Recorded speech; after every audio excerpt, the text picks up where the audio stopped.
어제는 또 복된 결혼식이 있었잖아요, 그렇죠? 예. 지금쯤 즐거운 시간을 가지고 있을 것 같은데 기대해 주시기 바랍니다. 그 가정을 위해서. 오늘은 그 스바냐 3장 계속 강의를 하고 있는데 여덟 번째 시간이더라고요. 그래서 오늘은 스바냐 3장 1절부터 4절까지인데 아마 2절 정도로 끝나지 않을까, 2절까지 하고 끝나지 않을까 싶은데 어쨌든 4절까지 범위로 해서 말씀을 전하도록 하겠습니다. 주제는 여호와를 가까이 하라라는 주제로 말씀을 드리겠습니다. 여호와를 가까이 하라.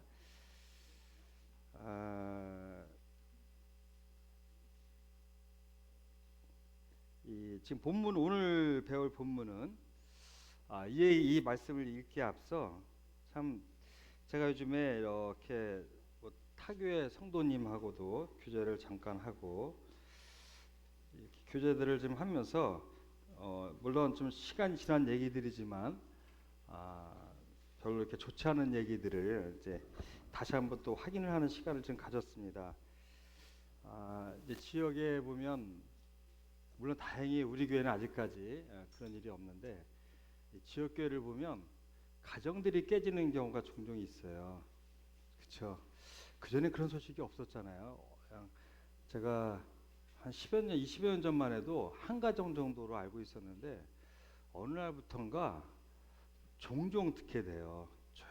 조용히 가정마다, 이 교회마다 가정이 깨지고 이런 일이 이게 이 마지막을 향해서 가는 우리의 모습인가라는 생각이 들기도 하고, 근데 더 불행한 것은 뭐냐면 교회 일꾼들도 그러고 있다는 것입니다. 일꾼도 그런 경우가 있고요. 또 일꾼의 자녀들이 그런 경우도 있고. 그런데 그 또 복합적인 여러 가지 일들이 있는데 문제는 정작 그 심각성을 본인들은 잘 알지 못한다는 것에 있어요. 이것이 얼마나 심각한 일인지를. 그래서 제가 왜 이런 얘기를 드리냐면 오늘 말씀하고 연관이 좀 있어서 우리가 이런 거를 생각하면서 오늘 말씀을 좀 들어보면 어떨까라는 생각을 하게 됐습니다. 예. 제가 1절부터 4절까지 우리 한번 그 분위기를 보기 위해서라도 1절부터 4절까지 같이 한번 읽도록 할 건데요.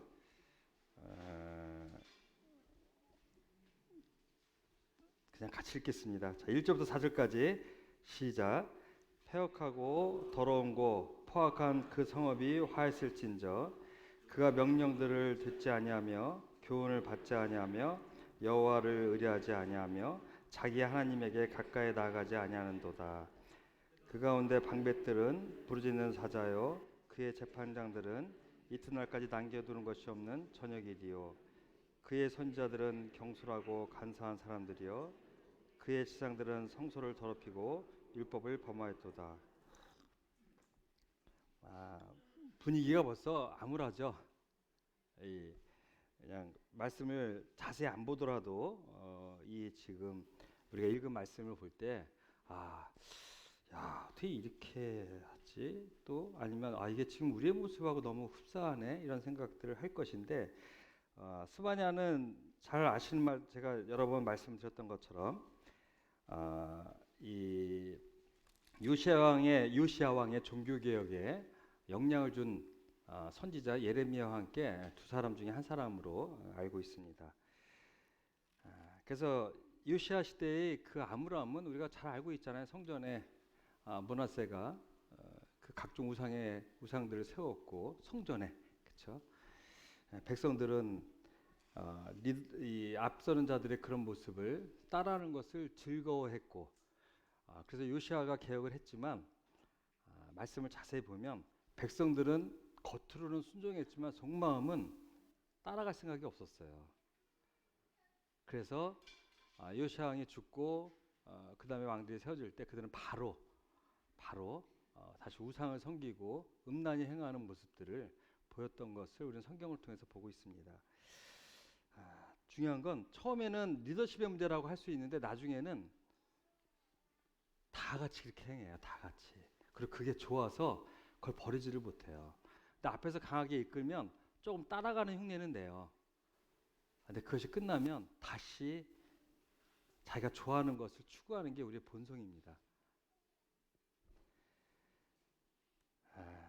우리 지난번에 1장부터 3장 8절 오늘 이제 보면 이 1장 2절부터 이 남유다, 이게 남유다를 주로 이제 대상을 하고 있는데, 남유다와 열방에 임할 하나님의 심판에 대하여 언급하고 있는 이 본론, 이 전반부, 이게 종교부예요. 이제 8절까지 이제 유다와 세상이 임할 그 심판에 대해서 언급한 이제 종교부입니다. 뒤에는 다른 주제로 또 넘어가게 되는데요.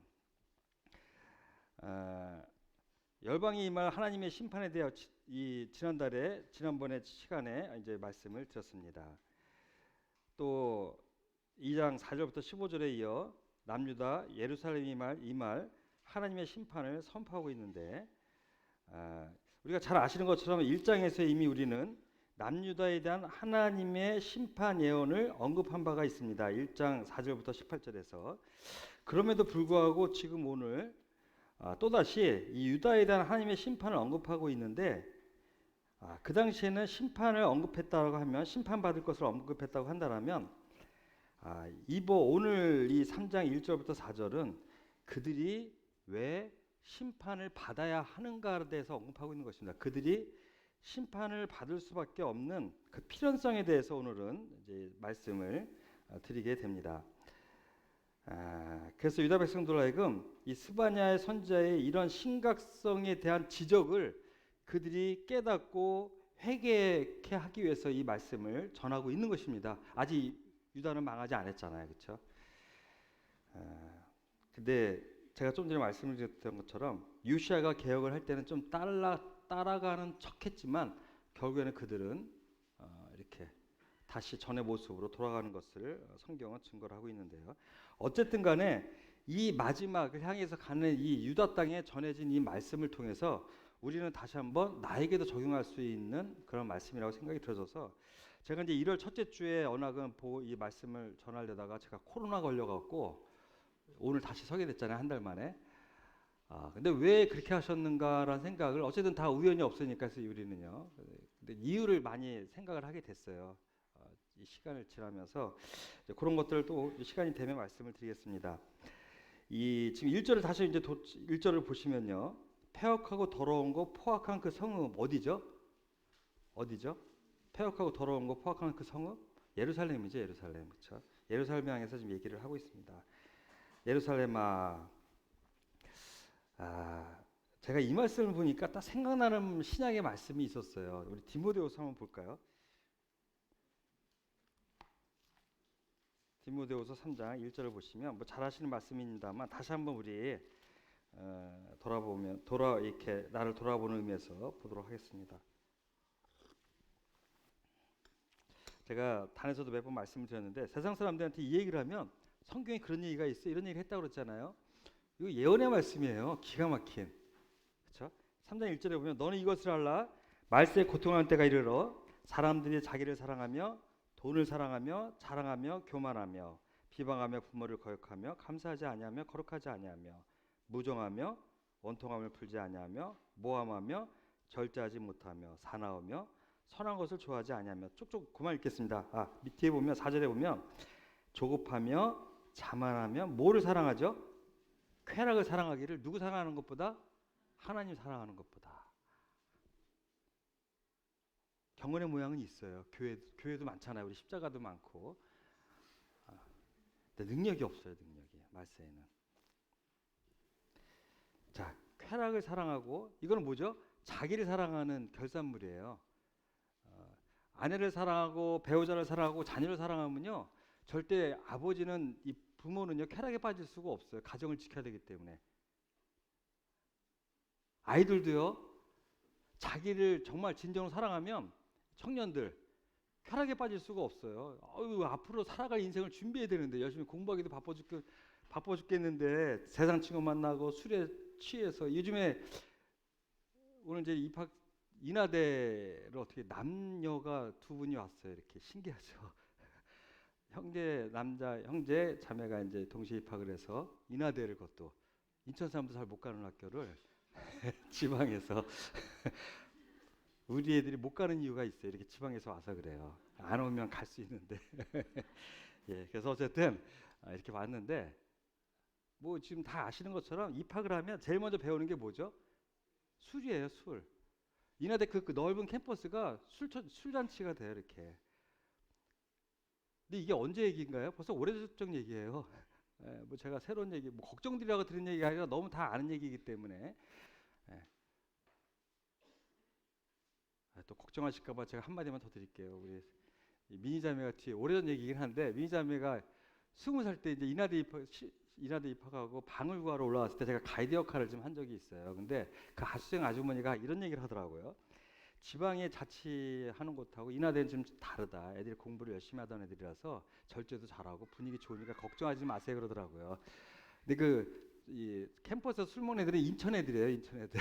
지방 애들은 아니고 그런 것 같아요. 그렇죠? 예, 이렇게 정리를 하고, 참 이게 20살의 아이들의 모습인데 지금은 대학생이 그러지 않아요. 고등학생 때부터 그래요. 물론 우리 때도 고등학생들이 좀 이렇게 눈이 일찍 튼 애들은 술을 먹긴 했어요. 근데 숨어서 먹었죠. 친구 집 자취방에서 모여서 숨어서 먹고 그랬는데 지금처럼 이렇게 대놓고 하질 않았죠. 근데 이게 이제 이 아이들의 모습인데, 젊은 친구들의 뭐 안 그런, 오늘 제가 건희 형제는 마스크를 벗은 얼굴을 못 봐갖고 자세히 못 봤는데 우리 다혜자매는 보니까 때가 하나도 안 묻었어요. 정말 교회와 집, 학교, 그쵸? 딴 데 간 데가 별로 없지. 그렇게 살았던 것 같아요. 예. 이런 청년들이 교회에 있기 때문에 교회 미래가 밝은 것 같아요. 이렇게 외부에서 가끔 구도자들이 오면 어떻게 이런 아이들이 있죠? 라는 얘기를 가끔 들었어요. 이 교회 청년들 보면서. 성도계 청년들도 그렇습니다. 그래서 이렇게 다 맑고 깨끗해요. 속은 잘 모르겠는데, 예. 어쨌든 그렇습니다. 그래서 어쨌든 이런 세상 가운데 저희들이 이제 살고 있는데요. 우리가 상상하는 것 이상이에요. 특히 인터넷이라고 하는 것, 또 이 스마트폰이라고 하는 것들이 우리를 더 쾌락에 빠지게 만들고 있잖아요. 그렇죠? 예, 제가 너무 서론에서 시간을 좀 끌고 있는데, 어쨌든 디모데후서에서 우리는 이 마지막의 모습을 보고 있는데, 지금 바로 이 예루살렘 성이 그렇다는 얘기예요. 예루살렘 성이 포악하고 폐역하고, 폐역하는 반역을 얘기해요. 배반한, 하나님을 배반하고 포악해요 거기. 그리고 더럽다. 더러워요 그냥. 이 더럽다는 표현이 뭔지 아시죠? 불결한 위생적인 걸 얘기하는 게 아니거든요. 하나님은 그런 것을 성경에 기록하지 않으셨어요. 물론 율법에 정결할 것을 얘기하셨지만 이것은 그런 차원의 말씀이 아닌 것을 성도인들이 너무 잘 알고 있습니다. 아까 제가 디모데후서 읽어드린 그 말씀이 그대로 이 더러운 것에 포함이 돼요. 폐역한 것이 포함이 되고요. 포악한 것, 배반하며 조급하며 분내며, 이것이 다 포함이 돼요. 그것이 예루살렘의 모습이었고, 이것이 기록된 시절이 686년에서 642년 정도로, 아니요 죄송합니다.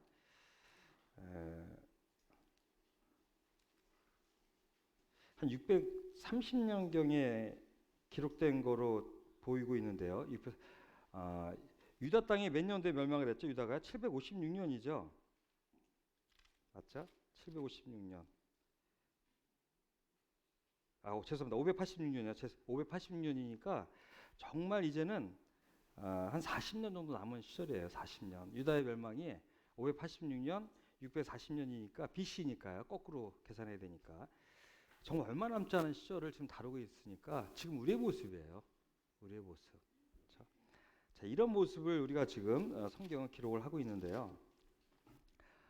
계속 그래서 보면 2절부터 보면 이제 왜 우리는 멸망할 수밖에 없는지에 대한 설명을 구체적으로 하고 있습니다. 1절은 복합적인 전반적인 얘기를 하고 있다라면 2절부터는 왜 우리는 이 멸망을 받을 수밖에 없는, 정말 그럴 수밖에 없는 정확한 이유들을 네 가지로 찍고 계세요. 첫 번째가 뭐죠? 명령을 듣지 아니하며. 명령은 무엇입니까?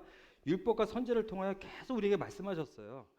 제가 여러 번 단에 올릴 때마다 그런 말씀 드리잖아요. 이 단을 통해서 계속 말씀하시고 교회 양육 프로그램을 통해서 계속 얘기를 하고 있고 교제를 통해서 큐티를 통해서 계속 듣고 있는데 우린 변하지 않는다는 거예요. 근데 제가 가만히 송도교를 생각해 봤어요. 송도교가 이런 곳은 아니라고 저는 감히 믿고 있어요. 그래서 감사가 돼요. 그럼 우리는 어떤 측면에 이 말씀을 봐야 될까? 우리가 막 포악하고 패륜하고 더럽고 그러지는 않잖아요. 그렇죠? 속은 그렇지만 우리의 육신은 더럽진 하지만 우리의 행위나 우리 삶은 이 정도는 저는 아니라고 믿고 있거든요. 특히 송도교회는. 그래서 제가 이 말씀을 준비하면서 어려움이 좀 됐어요. 그냥 있는 그대로만 전하는 것으로 끝날까? 아니면 우리 교회가 어떻게 우리 교회에 어떻게 적용을 하면 좋을까라는 고민을 좀 참 많이 했습니다만, 네, 어쨌든 그런 고민을 해서 그래서 송도교회 입장에서 한번 좀 들여다보려고 하는데 우선 문자적 해석을 좀 해야 되겠죠. 자, 첫 번째가 뭐라고요? 명령을 듣지 아니하며라고 말씀을 하셨습니다. 우리 출애굽기 23장을 잠깐 보실까요? 출애굽기 23장을 보시면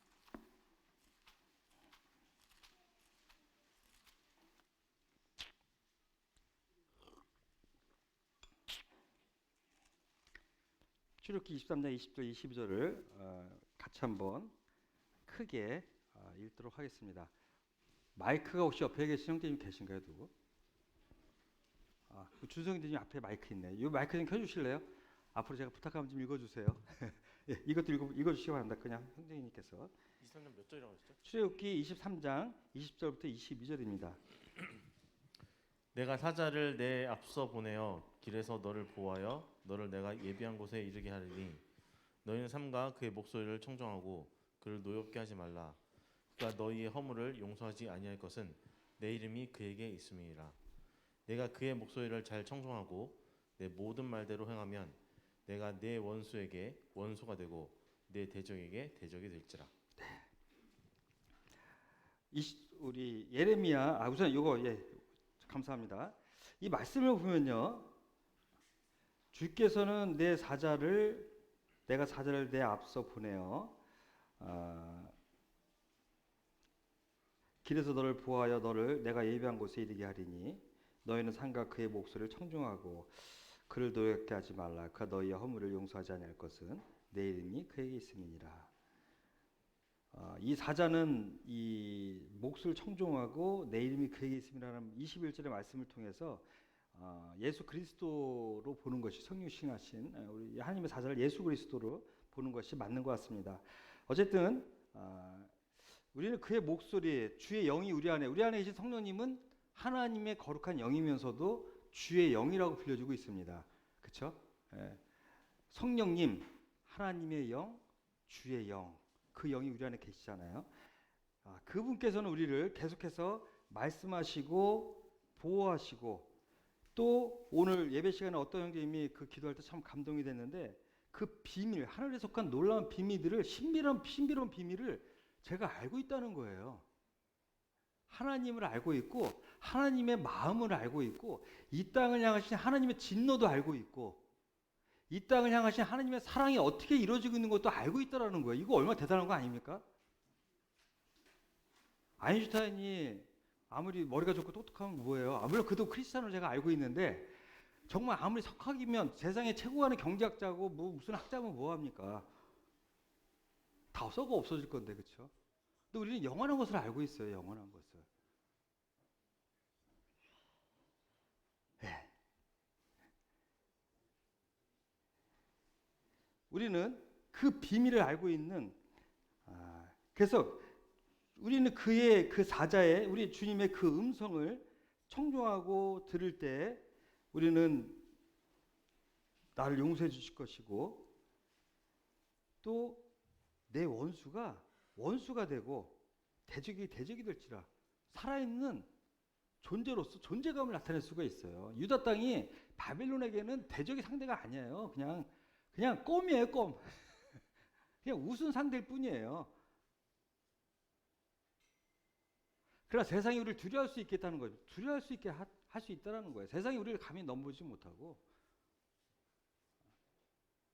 우리를 두려워하게 하고 사탄이 우리를 볼 때마다 벌벌 떨게 할 수 있고 만만한 상대가 아니라 한번 돌아봐야 돼. 과연 나는 사탄에게 어떤 상대인가?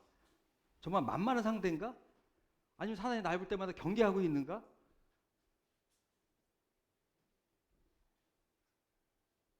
혹 사탄이 지금 내려와서 나도 너 만만하게 보고 있어 그러면 참 이게 난감하죠. 자, 그러지 않기를 바라고 있습니다. 우리 사탄에게 만만한 상대가 되면 안 돼요.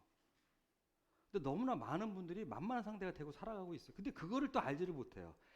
문제는 뭐냐면 내가 만만하다는 것을 알지를 못한다는 얘기예요. 내가 잘 살고 있다고 생각하는 게 문제라는 거예요. 뭐 나중에 또 말씀드리겠습니다만.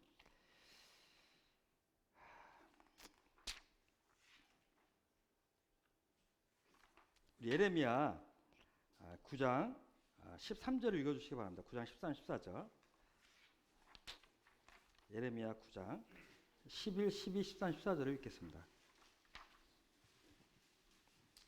준성님 읽어주셔야 돼. 내가 예루살렘을 무더기로 만들며 승려의 굴이 되게 하겠고 유다의 성읍들을 황폐하게 하여 주민이 없게 하리라. 지혜가 있어서 이 일을 깨달을 만한 자가 누구며 여호와의 입에 말씀을 받아서 선포할 자가 누구인고 이 땅이 어찌하여 멸망하여 광야같이 불타서 지나간 자가 없게 되었느냐. 여호와께서 말씀하시되 이는 그들이 내가 그들의 앞에 세운 나의 율법을 버리고 내 목소리를 순종하지 아니하며 그대로 행하지 아니하고 14절에 보면 그 마음의 완악함을 따라 그 조상들이 자기의 가르친 바알들을 따랐습니다. 내가 율법을 버리고 목소리를 순종하지 아니하면 내 자녀들도 동일하게 부모가 따랐던 바알을 따를 것이에요. 바알은 우상이잖아요. 바알을 따를 것입니다. 여기 부모님들은 그런 책임을 갖고 있는 거예요. 또 선생님들, 또 선배들, 또 모든 성도인들은 이 책임을 갖고 있어요. 내 후배들에게 볼을 보여야 되는 책임을 갖고 있는데요. 유다는 결국 예레미야는 이 시드기야 때 계속 시드기에게 권고한 권면한 선지자잖아요. 예레미야는 이스라엘이 이 유다의 멸망을 지켜본 사람이에요. 비참한 말로 애국까지 끌려가죠. 이 본이 아닌 타에 의해서. 그렇죠? 이거를 다 목도한 사람이에요. 예레미야는요. 결국 멸망이에요. 이스라엘. 유다는요. 이 스바냐의 경고를 무시해요. 잠깐 개혁이 있었지만 오래가지 못해요. 요시야왕이 죽자마자 다시 원상복귀. 그렇죠?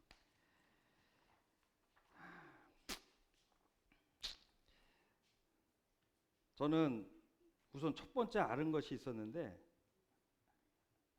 제가 1월 첫째 주에 왜 코로나가 걸려서 말씀을 전하지 못한 이유 첫 번째는 뭐였냐면 그때 제가 말씀을 전했으면 나는 아니고 여러분이라고 얘기를 하려고 그랬어요. 나는 잘 살고 있고 성도님들이 이러시면 안 됩니다라고.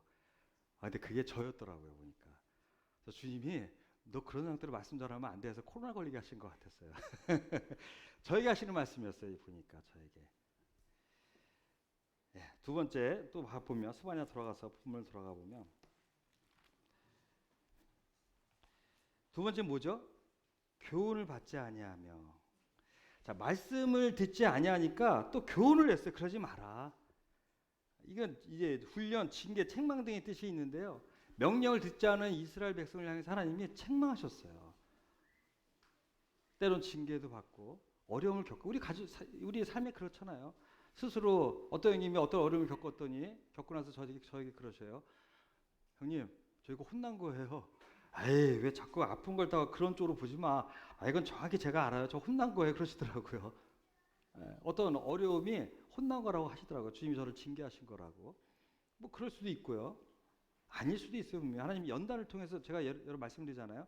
우리 어려움은 연단을 위해서 욥처럼 연단을 통해서 물론 욥에게도 말씀하시고자 하는 바가 분명히 있었습니다만 어쨌든 욥처럼 연단을 통해서 나를 더 단련하기 위해서 때로는 징계 때문에 때로는 하나님의 영광 때문에 우리에게 어려움이 오는 건 맞습니다. 어쨌든 하나님은 징계를 하세요 우리를요. 그리고 돌아오기를 원하는데 안 돌아와요.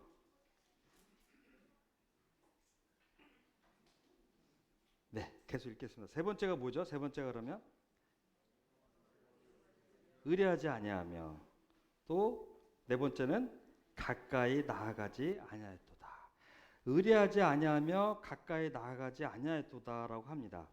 자, 의뢰하다 가까이 나가다 할 때 제일 먼저 생각나는 게 뭐가 있을까요?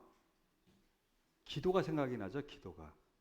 의뢰하다 가까이 나가다 할 때 의뢰하다 특히 의뢰하다는 단어를 생각할 때 우리가 먼저 떠오르는 것이 기도입니다. 기도. 우리의 기도를 한번 돌아볼 필요가 있지 않을까요? 그러면 우리는 어떤 가정이 어려움을 겪고 교회를 안 나오는 걸 볼 때가 있어요.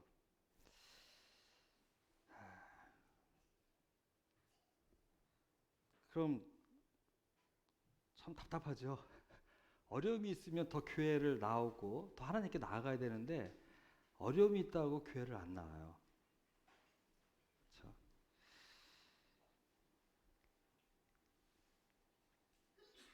제가 오래전에 한번 단에서 말씀드렸는데 안양에 우리 거래처가 있어서 그 안양 거래처가 어디 있냐면 안양사라고 아세요? 삼성산에 있는 안양사 절이에요. 그 바로 밑에 있으니까 제가 그 거래처 가면 꼭 그 산을 안양사하고 이렇게 산을 좀 올라갔다 와요.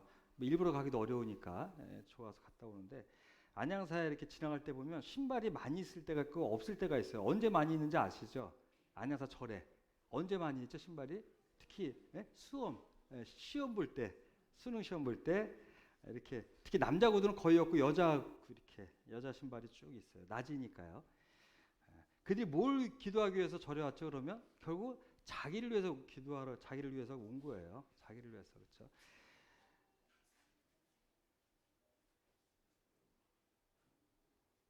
마태복음 6장 우리 잘 아시는 주기도문 찾지 마시기 바랍니다.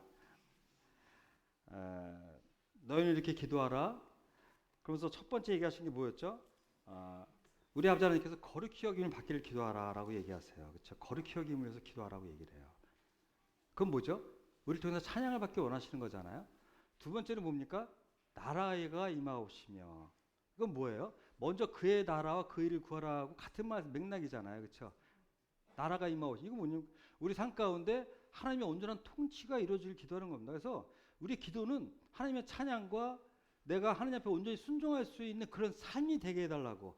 그리고 오늘도 하늘에서 그 뜻이 이루신 것처럼 이 땅에서도 하나님의 온전한 뜻이 이루어지기를 기도하는 것이 기도의 본질이에요. 그렇죠? 그래서 정말 이 마지막을 살아가는 우리가 이 성도교회와 내 삶에 하나님의 온전하신 뜻이 이루어지기를 우리는 강력히 기도해야 되거든요.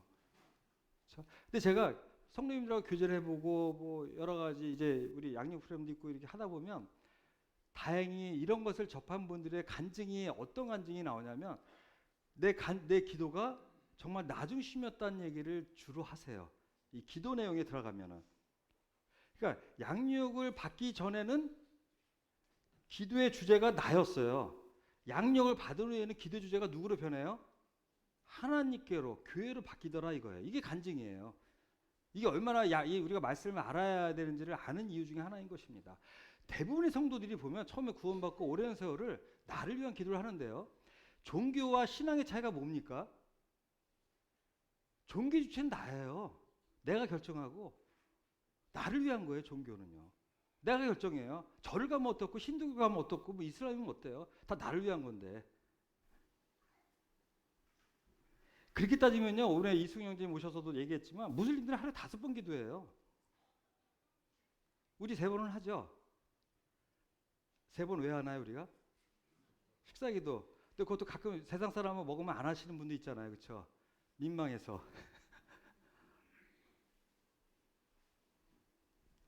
제가 저 뒤에 어느 분이 앉아있는데 같이 식사를 하는데 저보다 식사기도 오래 하더라고요. 오신 지 얼마 안 되는데 교회. 민망해갖고 내 기도가 문제가 있나 그랬어요. 저 식사도 되게 빨리 하거든요. 빨리 먹으려고. 근데 그분은 한참 하더라고요. 그래서 교회 온 지 얼마 되지도 않았는데 나보다 기네. 그런 얘기를 한 적이 있는데 무슬림이 우리보다 나아요. 물론 제가 이번에 정확히 물어봤는데 한 번은 모하멧이 천국 가길 기도한대요. 5번 중에 한 번은. 모하멧은 이슬람의 창시자잖아요. 그렇죠? 근데 그도 역시 아직 천국의 결정이 안 나 있대요. 얼마나 불쌍해요. 그게 이슬람이에요. 그 5번에 한 번은 그 모하멧이 지금도 그 영혼이 이 땅에 음부에 있는 거겠죠. 영혼이 머물러 있기 때문에 천국에 갈 수 있게 기도를 한대요. 그 나머지 기도는 뭐로 할까 했더니 뭐 역시 우리를 위한 거겠죠. 가족의 행복, 건강. 근데 신앙인은 그러면 안 되죠. 우리는 누굴 바라보는 거예요? 하나님을 바라보는 자들이잖아요. 하나님의 영광을 위해서 이 구원받은 자잖아요. 하나님의 영광, 찬양이 되기 위해서 우리는 구원받은 사람이거든요. 근데 여전히 나의 기도가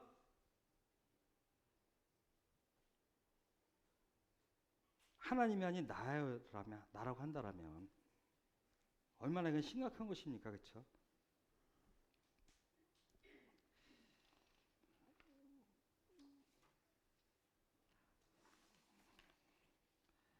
저는 사업을 하면서 항상 후배들에게 얘기하는 얘기가 있었죠. 돈은 쫓아가면 안 돼. 쫓아오게 만들어야지. 그렇죠? 그냥 주시면 감사하고 안 주시면 끝이에요. 근데 제가 어떤 분을 봤는데 평생 그분은 교회만 아는 사람이었는데 주님이 돈을 주시더라고요. 이렇게 보니까 옆에서 보니까. 그러고 보면서 그런 생각을 했어요. 정말 그 말씀이 맞구나. 먼저 그의 나라 의를 구하고 생전 그쪽엔 관심도 없는데 하늘에서 만나를 주시듯이 주는 거를 제가 이렇게 본 적이 있거든요.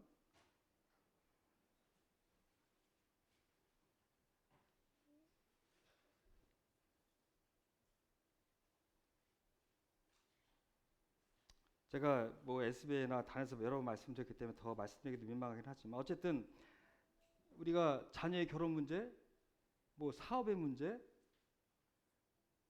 이런 거에 대해서 너무 심각하게 기도할 필요 없어요.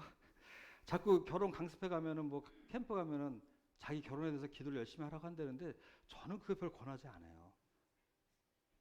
하나님이 우리 짝을 예비해 놓으셨어요. 문제는 뭐냐면 그 짝을 볼 수 있는 눈을 달라고 기도하셔야 돼요. 내 뼈 중에 뼈가 분명히 정해놓은 뼈가 있는데 그 뼈를 못 봐요. 젊은이들이 왜 못 보는지 아세요? 왜 못 볼까요? 왜? 눈이 이성적으로 보니까 그래요. 거듭난 거 중요한데 우선 전제 조건이 따라요. 뭐가 조건이 따르죠? 스펙. 형제들은 얼굴. 자매님들은 집. 그쵸? 아직 그날까지 집도 장만하지 않고 뭐 했어요? 이런 얘기를 하신대요. 자매님들이.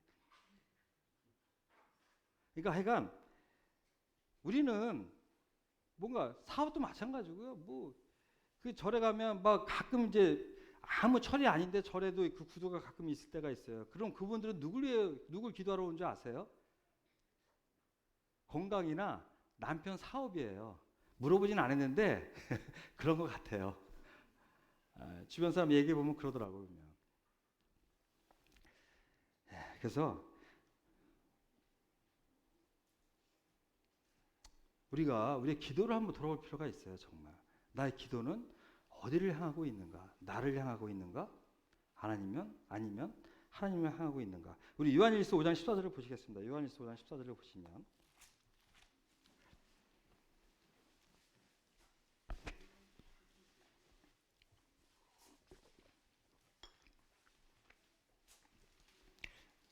우리 준성이님 이것도 한번 읽어주시기 바랍니다.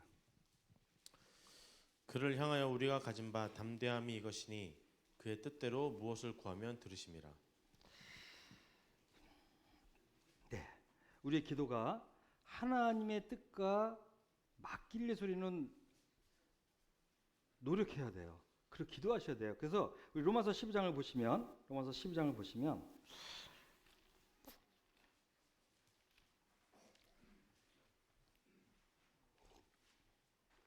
12장 1절 2절부터 보면 이건 제가 우리 같이 한번 읽겠습니다. 자, 시작. 그러므로 형제들아 내가 하나님의 모든 자비하심으로 너희를 권하노니 너희 몸을 하나님이 기뻐하시는 거룩한 산제물로 드리라. 이는 너희 드릴 영적 예배니라. 너희는 이 세대를 본받지 말고 오직 마음을 새롭게 함으로 변화를 받아 하나님의 선하시고 기뻐하시고 온전한 뜻이 무엇인지 분별하도록 하라. 자, 이 영적 예배를 드리기 위해서 우리가 가져야 할 마음자세를 2절에서 설명해 주고 있는 것입니다. 그렇죠?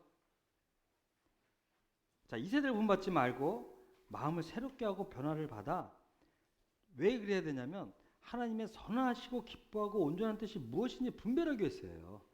말씀을 맨날 대하지도 않는 분이 죄를 제 가운데 있는 분이 하나님이 기뻐하시고 온전한 뜻을 알 수가 없어요. 우리 주기도문이 그거예요. 하늘에서 그 뜻이 이루어진 것처럼 이 땅에서 하나님의 뜻이 이루어지기를 기도하는 거예요. 그러니까 결혼 문제도 마찬가지라는 얘기예요. 내 뜻이 아니라 정말 하나님의 뜻에 맞는 이 결혼할 수 있게 그런 기도를 하셔야 돼요. 그런 기도를. 주님, 저는 이런 비전이 있어요. 선교를 가고 뭐하고 쭉 저 그거를 반대하지는 않지만 찬성하지는 않아요. 좋아하지는 않아요. 그런 거. 그건 제가 왕이에요. 내가 정했잖아요. 기준들을. 그것보다는 뭘로 하세요. 뭐 그런 강의를 하시는 분들도 있으니까 그걸 제가 반대하는 건 아니고요. 제 마음에 흡족이 안 되는 것뿐이고 제가 원하는 기도는 뭐냐면 주님 정말 하나님께서 나에게 허락하신 그 짝을 볼 수 있는 눈을 저에게 주십시오. 내 눈이 혹시 세상 것에 어두워갖고 그 형제자매를 못 보는 그런 어리석음을 범하지 않고 그 사람을 볼 수 있는 눈을 주십시오. 이것이 우리의 기도가 돼야 된다고 생각이 들어요. 사업을 하십니까? 주님 이 사업이 정말 하나님께 영광되어지는 사업, 잘 되고 못 되는 건 하나님께 맡기고요. 그냥 이 사업을 통해서 이 직장을 통해서 하나님께 영광이 드려지는 하나님의 뜻을 행하는 그런 사업장이 되기를 기도하셔야 된다고 생각이 들어져요. 주님 우리 남편이 하는 사업이 요즘에 어렵다고 해요. 지금 다 안 어려운 회사 없어요. 우리도 어려워요. 저는 양심적으로 아직까지 이 회사가 잘 되게 해달라는 기도를 안 했어요. 그래도 그냥 하나님이 가시는 길을 따라갈 수 있게 해달라는 기도만 해요. 근데 감사하게도 직원이 기도를 해줘요. 주여 이 회사가 잘 되게 해주세요. 그럼 제가 좋아요. 싫은 건 아니에요. 좋아요. 그게 좋더라고요. 근데 저희 분은 안 해요. 제 양심상 안 해요. 저는요. 그건 중요하지 않기 때문이에요. 그건 하나님께서 하시는 거예요. 먼저 그의 나라 의를 구하면 하나님이 하시는 거기 때문에 저는 양심적으로 제가 안 해요. 그래서 주권을 인정해드리고 싶어요. 정말. 어쨌든 우리가 해야 될 일은 하나님이 기뻐하시고 온전한 뜻이 무엇인지 분별하는 게 중요하다는 얘기예요. 아까 요한일서 읽었잖아요. 내 기도가 그래서 응답받는 기도가 되게 해달라고. 지금 내 기도가 잘못된 기도가 아닌가요 혹시? 사도 바울은요. 자기 병을 해서 3번 기도하고 말았어요. 왜? 내 은혜가 내게 족하다는 말에 딱 접었잖아요. 그냥. 어떤 병을 해서 기도하나요? 아 주님 이 기도를 이렇게 오래 해도 되나요? 그런 생각이 들 때가 가끔 있어요. 정확히 얘기를 안 하시니까 기도하죠. 우리는 기도할 바예요. 그냥 해야 되니까. 그래서 계속 기도하지만 저는 계속 물어봐요. 주님 이거 계속 기도해야 되나요? 저는 제 신체에 약한 부분, 아픈 부분이 있어요. 관절이 지금 안 좋잖아요. 근데 쓸 만큼 썼더라고요. 보니까 60평생 썼으니까. 근데 좀 오래됐어요. 아픈 지가. 답답하면 한 번씩 하긴 하는데 그렇게 애절하게 안 해요. 그냥 간단히 하고 말아요. 내가 조심해야죠. 내가 하고 싶은 거 다 하면서 주님 간절을 지켜주세요 하면 안 되잖아요. 어쨌든 뭐 그 나쁘다는 얘기 절대 아닙니다. 건강을 위해서 기도해야 돼요. 그렇죠? 목적이 어디 있냐 이거 목적이. 단순히 이 땅에서 잘 되기 위해서 그게 아니란 얘기예요. 자, 하여간 그렇고 그리고 제가 이제 이 우리 스바냐 본문으로 돌아가면요.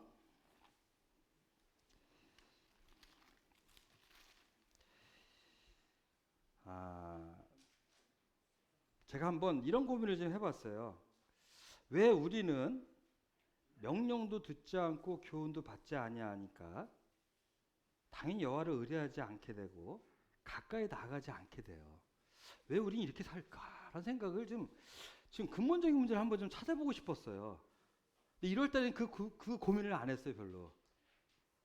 근데 한 달 동안 근본적인 내가 왜 답답한가, 왜 이 말씀을 준비할 때마다 뭐가 풀리지 않나 하는데 요즘에 좀 풀렸어요. 요즘에 조금. 솔직히 솔직히란 표현은 나중에.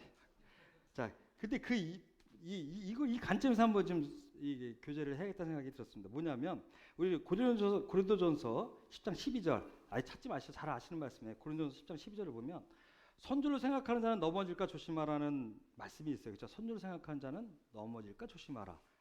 얼마 전에 우리 어느 형제님이 수요일 말씀 시간에 요즘에 우리 교회가 칭찬을 듣고 있고 이럴 때 우리가 조심해야 된다는 생각이 든다라는 생각을 얘기를 하셨어요. 근데 이 고린도서 10장 12절을 자세히 들여다보면 선줄로 생각하는 자는 넘어질까 조심하라요. 선줄로 생각하는 자. 생각을 누가 해요? 하나님이 하시는 거예요? 내가 하는 거예요? 내가 하는 거예요, 내가.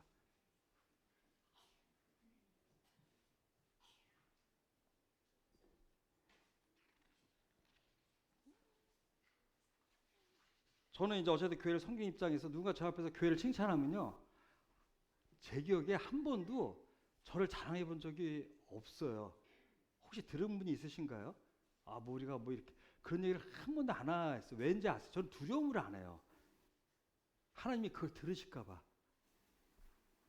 저 항상 하는 얘기가 있어요. 우리 분남사역 너무 저는 알고 있어요. 분남사역이 너무 잘 되는 것을. 그렇죠?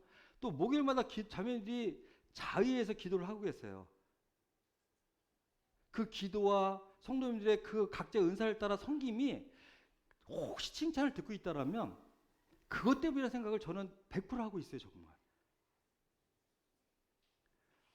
스스로요. 혹시 내가 거기에 조금이라도 일조했나? 라는 생각을 저는 스스로 안 해요.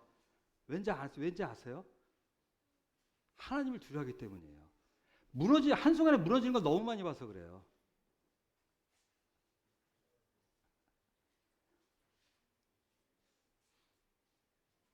예수님도요. 그 따르던 제자들이 한순간에 흩어져 버렸어요. 예수님이 누구신가? 하나님이시잖아요. 그 하나님조차도 십자가 앞에서는 자기 제자들이 다 도망가 버렸어요. 사도 바울은 누군가요? 그 사도 바울조차도 주변에 누가만 남았어요. 누가 장담할 수 있겠어요? 이 세상에서. 뭐를 장담할 수 있겠어요? 이 세상에서요. 사업 잘 되고 교회가 잘 되고 그 기준이 뭐죠? 정말 우리는 너무 연약해요. 너무 할 수 있는 게 없고요. 제가 지금 죄송합니다만 60이잖아요. 그래요. 한국 나이로. 정말 또 죄송한데요. 자꾸 깜빡깜빡하고 정말 자신이 없어져요. 점점. 어떻게 하지 이거? 순발력도 떨어지고. 제가 손주를 생각한 적이 좀 있었던 것 같아요. 말씀을 자꾸 보니까 알게 되잖아요. 근데 그 알았던 말씀도 이제 기억이 잘 안 나려고 그래요. 예전에 말씀을 읽으면요, 이거 연결돼 있냐고 쫙쫙쫙 찾아가는 재미가 있었거든요. 요즘에는 이걸 읽으면 그게 생각이 안 나서 옆에 메모를 보면 생각이 나서 찾아가면, 야, 이럴 때 이렇게 탁탁탁 연결되는 기분이 있었는데 요즘에 그것도 잘 안 돼요. 성장이 멈춰 있는 것 같아요. 요즘엔 제가 요즘. 그게 답답함이 좀 있어요. 성장이 멈춰 있는다. 근데 무슨 선두를 생각을 해요.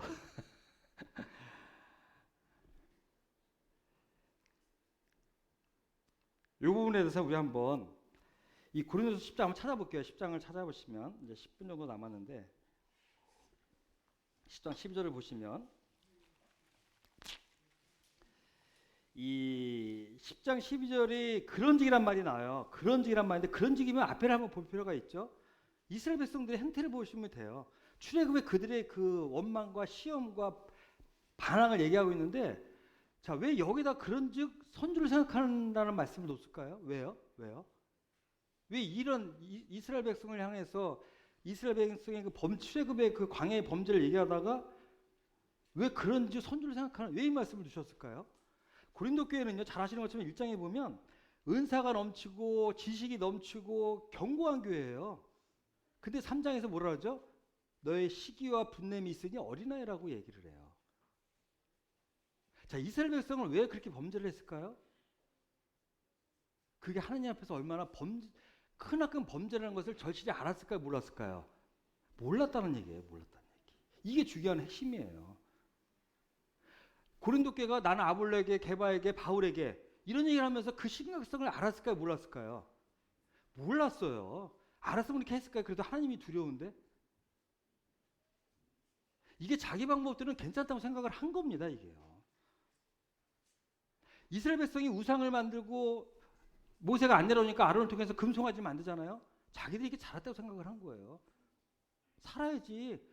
애굽에서 나오고 겨우 이제 우리가 해방을 했는데 어떻게 이렇게 하면 안 되지. 모세는 뭐야? 왜 안 나타나는 거야? 그게 나름 자기의 지혜라고 생각을 했던 거예요.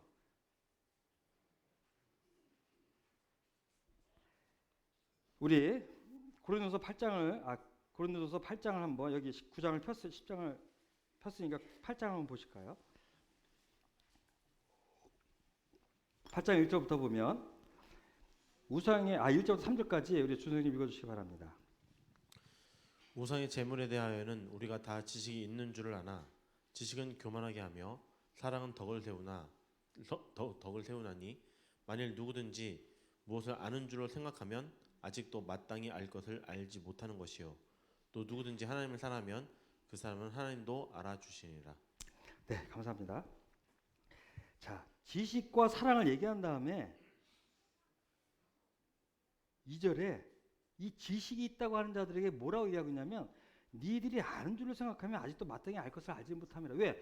지식이 있는 것을 통해서 그 우상의 제물을 함부로 먹는 자를 판단하고 있었거든요. 죄송합니다. 거꾸로 얘기했죠. 지식이 있다고 하면서 우상의 제물을 함부로 먹음으로 말미암아 그 우상에 대한 지식이 정확히 없는 연약한 성도를 실족해 했거든요. 지금 지식은 있는데 뭐가 없었어요? 사랑이 없었어요. 사랑이요. 지식이 있는데 사랑이 없는 그들 향해서 뭐라고 사도 바울은 얘기하고 있냐면 무엇을 아는 줄 생각하면 아직도 아는 것이 아니라는 거예요. 아직도. 3절에 하나님을 사랑하면 그 사람은 하나님도 알아주시느니라.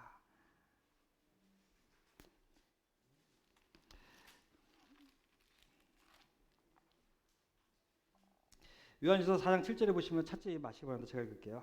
사랑하는 자들이 우리가 서로 사랑하자. 사랑은 하나님께 속한 것이니 사랑하는 자마다 하나님으로부터 나서 하나님을 알고 그랬어요.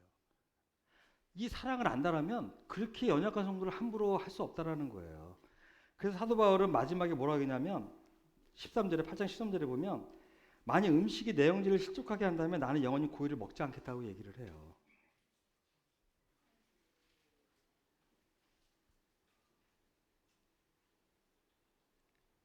지식은 너무 아름다웠고 좋은 것이에요. 하나님 알자 힘써 알자고 하셨는데 여기에 사랑이 빠지고 믿음의 덕의 지식, 이 덕과 지식이 같이 가지 않으면 이 지식은요 무서워요. 정말 상대방을 찌르고 상대방을 시집어 놓고 판단하고 교회를 어렵게도 할 수 있어요. 잘못된 분별로 내 지식이 최고라고 생각을 하면. 중요한 건 사랑과 덕이 빠진 지식은 무섭다는 얘기예요. 그래서 사도 바울은 또 이런 얘기를 하는 거예요. 하나님을 사랑하면 하나님도 그를 알아주시느니라. 정말 하나님을 사랑하면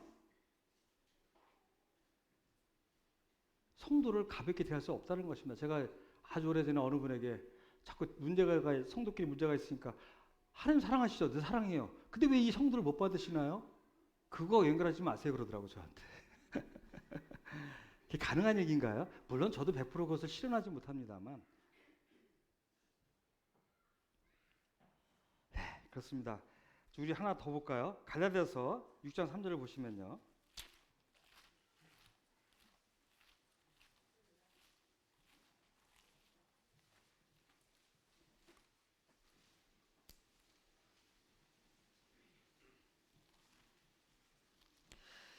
갈라디아서 6장 3절 이것은 제가 읽겠습니다.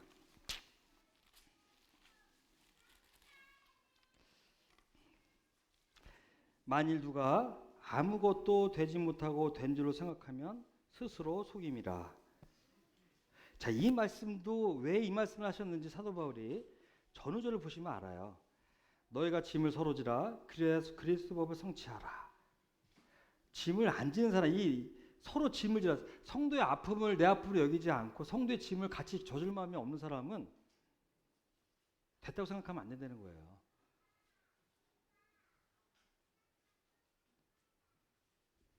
우리 요즘에 교회 어려움 겪는 지체들이 많이 계신데 이 질병으로 우리가 같이 아파야 되고 같이 힘들어야 돼요. 이건 성경적 지식이죠.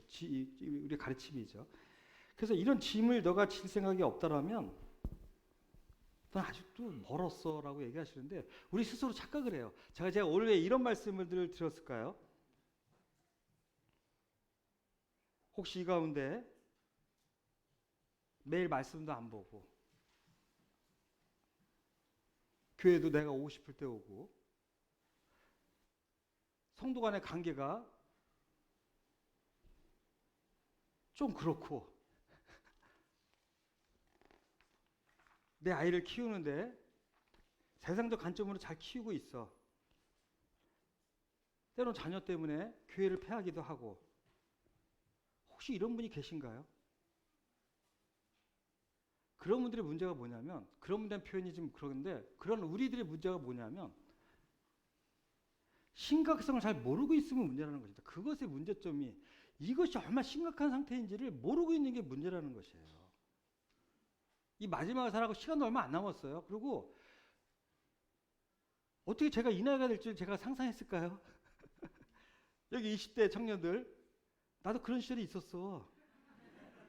우리 노성들도 그러시잖아요, 그렇죠? 나 이 40년에 나를 생각은 했지만 이렇게 이럴 줄은 몰랐거든요. 우리 자매님들, 우리 교회는 이쁜 자매님들이 참 많아요. 제가 이쁘다는 거 뭐 영육이입니다. 다 표함이 되니까 오해하지 마세요. 근데 혹시 육적으로 이쁘신 분들, 뭐 몇 살부터는 그놈이 그놈이라며요. 이쁜 거요? 오래 안 가요. 세월이 그냥 영원할 것 같아요. 20대 때는. 그쵸? 30대 때도 그래요.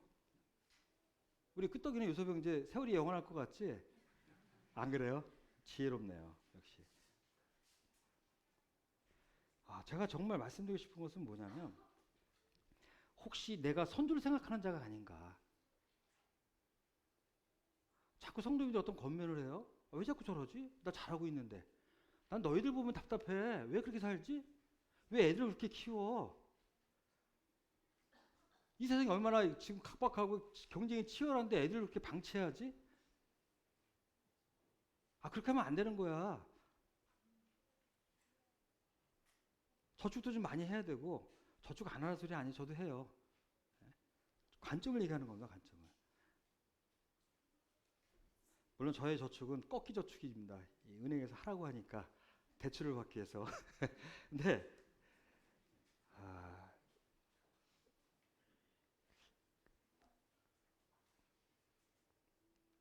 우리 빌립보서 2장 12절을 보시겠습니다. 빌립보서 2장 12절 시간이 다 돼서 결론을 말씀을 드리고 끝을 내겠습니다.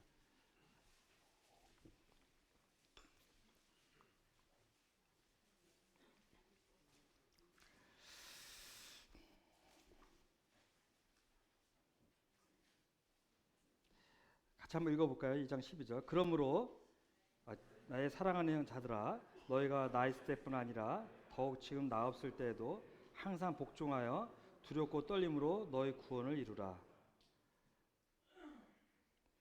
저는 이 말씀을 기억을 항상 하고 삽니다. 이 성화의 구원이자 이 구원은 영혼 구원이 아니라 성화의 구원인데 빌립보를 향한 바울의 이 메시지는 뭐였냐면 나의 사랑하는 자다. 성도를 얘기하는 거예요.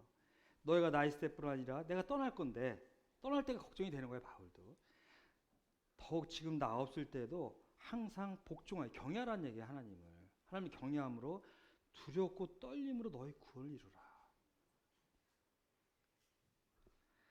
저는 아까 100% 그런 생각을 한 적이 없다고 얘기를 한 게 표현이 잘못됐다고 제가 다시 교정을 좀 할게요. 100%란 말은 없어요. 세상에요. 99% 얘기할게요. 거짓말 같아갖고 잘못하면 90% 내리겠습니다. 90%. 어쨌든 근데 근본적으로 제 마음에 이 두렵고 떨림이 있기 때문에 저는 어쨌든 주님을 30여 년 섬기면서 너무나 많은 것을 봤어요. 이런 거를 하루아침에 무너지는 것들을 교회가 무너지는 거, 정말 존경받던 사역자가 하루아침에 무너지는 거, 시험에 걸려서 넘어지는 거, 가정이 무너지는 거, 교회를 떠나가는 거, 이런 것들을 봤기 때문에 두려움을 안 가질 수가 없어요. 혹시 우리 가운데 정말 선으로 생각하는 분이 계십니까? 이 교회가 정말 그러시면 안 돼요. 미래를 생각해 보세요. 얼마나 두려운지 몰라요.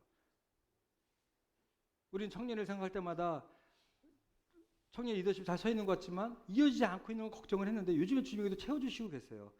그렇죠? 리더십이 잘 이렇게 이어오고 있다가 공백이 생겼어요. 20대 초반부터 한 20대 중반, 그렇죠? 근데 이걸 주님이 요즘에 채워주고 계시는 것 같아요. 준비하고 계세요. 제가 볼 때. 이런 걱정을 우리는 해야 돼요. 학생회가 한동안 영원히 일어나지 않을 때 우리는 걱정했어요. 왜 영원히 일어나지 않지? 왜 형제가 한 명도 없지 학생회에? 다행히 주님이 보내주고 계세요. 지금은. 그러니까 앞일 생각하면 선주를 생각한다는 것은 정말 그건 어불성설이에요. 우리는 정말 항상 두려워야 돼요. 이 교회의 미래를 두려워야 되고요. 주님 오실 때까지 내가 정말 이렇게 서 있을 수 있을까? 그래서 저는 이런 얘기를 주변에서 가끔 합니다. 지금 부르시면 좋겠어요. 앞으로 더 잘할 것 같지 않기 때문에. 전 자신이 없어요. 앞으로 더 잘할 것 같지가 않아요. 정말. 실패자가 안 되면 좋겠어요. 그냥 실패자가.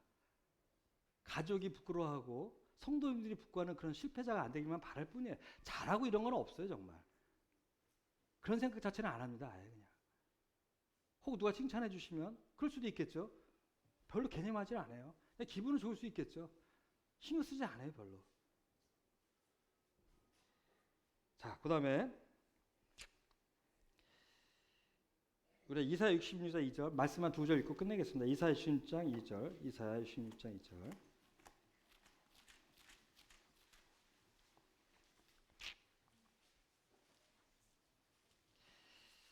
같이 한번 읽을게요. 이사야 66장 2절. 나 여호와가 말하노라 내 손이 이 모든 것을 지었으므로 그들이 생겼느니라. 무릇 마음이 가난하고 심령에 통회하며 내 말을 듣고 떠는 자 그 사람은 내가 돌보려니와. 자, 그 마음이 가난하고 심령에 통회하며 내 말을 듣고 떠는 자를 하나님이 돌보신다고 그래요. 무슨 얘기인가요? 자기 연약을 인정하는 거예요. 항상 두렵고, 이 두려움은 그냥 염려란 얘기가 아니잖아요. 그렇죠? 하나님의 그 어떠하심 앞에 우리는 두려움을 가지라는 얘기예요. 하나님 말씀하시면 한 방에 없어져요. 다 그냥 한순간에 없어져요. 그래서 그분 앞에 우리는 두렵고 떨림으로 있을 때 주님이 날 돌보신다는 얘기예요. 개입하시고. 그래서 다시 한번 말씀을 드리지만 혹시 내가 지금 잘하고 있다라고 모든 분야예요. 가정에서, 자녀에게서, 사업, 모든 분야에서 혹시 내가 좀 잘하고 있어라고 생각하는 분이 계십니까? 정말 두렵고 떨리는 마음을 가지셔야 돼요. 돌아보셔야 돼요. 뭐가 문제가 분명히 있습니다. 네, 감사합니다.